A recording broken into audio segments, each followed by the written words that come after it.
দীপাবলির আগে দেশের কৃষক বন্ধুদের জন্য এলো এক বিশাল সুখবর। ৩৫,৪৪০ কোটি টাকার প্রকল্প ঘোষণা করলেন প্রধানমন্ত্রী নরেন্দ্র মোদী। ডাল থেকে শুরু করে দুধ, মাছ, কৃষির প্রতিটি ক্ষেত্রে আসছে এক নতুন বিপ্লব।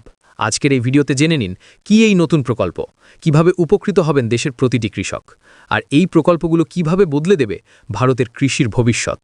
দীপাবলির আগে ভারতের কৃষক বন্ধুদের জন্য সুখবর নিয়ে এলো কেন্দ্রীয় সরকার।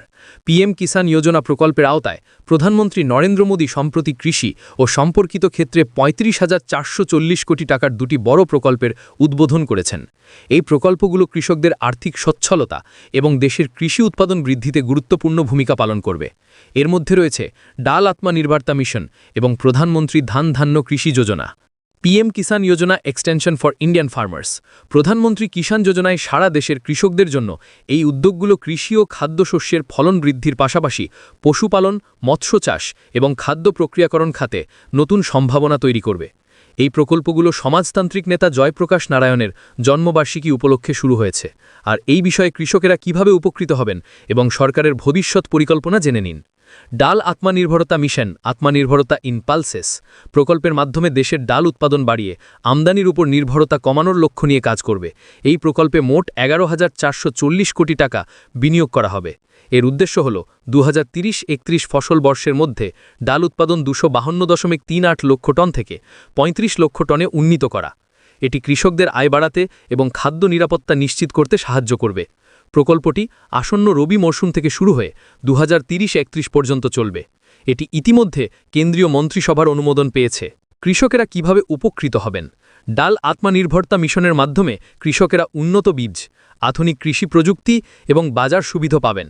ডাল চাষে নিয়োজিত কৃষকদের জন্য বিশেষ প্রশিক্ষণের ব্যবস্থা করা হবে।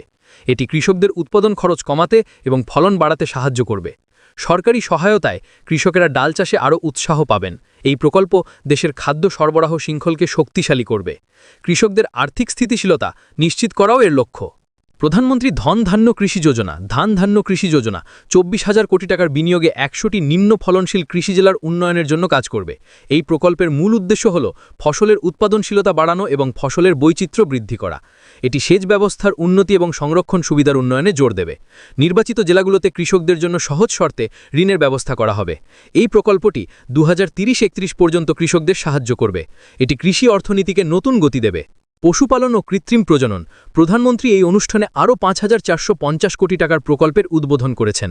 এর মধ্যে রয়েছে বেঙ্গালুরু এবং জম্মু কাশ্মীরে কৃত্রিম প্রজনন প্রশিক্ষণ কেন্দ্র, আমেরেলি ও বানাসে উৎকর্ষ কেন্দ্র ও আসামে একটি আইভিএফ ল্যাবরেটরি স্থাপিত হয়েছে। মেশানা, ইন্দোর এবং ভিলওয়ারায় দুধের গুঁড়ো কারখানা চালু হয়েছে। তেজপুরে মাছের খামার কারখানাও এই উদ্যোগের অংশ। এই প্রকল্পগুলো কৃষি ও সম্পর্কিত ক্ষেত্রে নতুন সম্ভাবনা তৈরি করবে। কৃষকদের স্বীকৃতি ও কৃষি সমবায় ঋণ অনুষ্ঠানে প্রধানমন্ত্রী জাতীয় প্রাকৃতিক কৃষি মিশনের অধীনে সার্টিফাইড কৃষকদের শংসাপত্র প্রদান করেছেন। মৈত্রী টেকনিশিয়ান ও প্রাথমিক কৃষি সমবায় ঋণ সমিতির সদস্যরাও সম্মানিত হয়েছেন। প্রধানমন্ত্রী কিষাণ সমৃদ্ধি কেন্দ্রের সদস্যদেরও শংসাপত্র দেওয়া হয়েছে।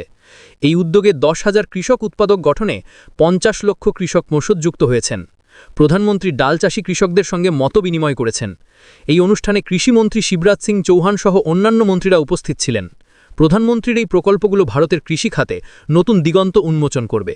কৃষকদের জন্য এই উদ্যোগগুলো আর্থিক স্থিতিশীলতা এবং উৎপাদনশীলতা বৃদ্ধির সুযোগ করে দেবে। ডাল আত্মনির্ভরতা মিশন দেশকে আমদানি নির্ভরতা থেকে মুক্ত করবে। ধান্য কৃষি যোজনা সাধারণ কৃষক ও দেশের কৃষি ক্ষেত্রের উন্নয়নে গুরুত্বপূর্ণ ভূমিকা পালন করবে। এই প্রকল্পগুলো কৃষকদের জীবনে সমৃদ্ধি আনবে।